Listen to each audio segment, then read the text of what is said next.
resentment is there's a bunch of people out there that have these lives that are deeply unsatisfying, because I think somehow or another, through momentum and just through things falling into place the way they are, and people trying to fit their lives around the way these pieces have fallen into place, there are so many people that are working all day long doing something that is deeply unsatisfying and almost painful to them. If you make furniture for a living, and you feel a great satisfaction out of that, and you sell that furniture, look, man, making furniture feels good. If you can do that, you could cut those corners perfectly and sand everything down nice and stain it, and then it's done, and you get the satisfaction, and you sell it to someone, and that pays your bills.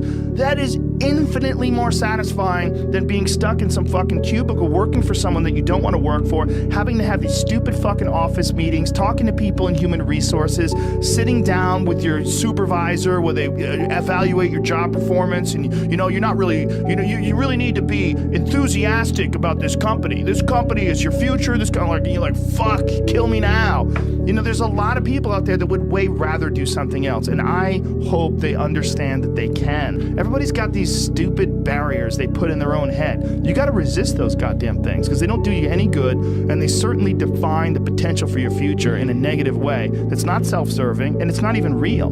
You put this artificial ceiling on the potential for what you're doing. If you hit a wall, okay, that just means you need to regroup and rethink. It doesn't mean that wall's there, especially when it comes to something like social media or like a podcast, something where you like it less, fix that. Figure out a way to do it.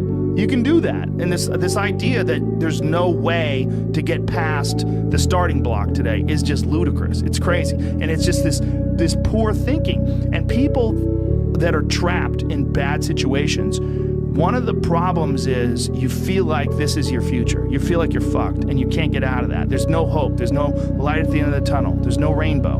And if you feel like that, that alone can be incredibly defining and limiting. But if you can look at yourself objectively and say, okay, I kind of am fucked here. I'm in credit card debt. I'm working in a shitty job. I don't like what I'm doing, but I have some ideas. I need to feed those fucking ideas. I need to feed them and water them, and I need to set aside a certain amount of time every day to just try to make those things happen. You can do that.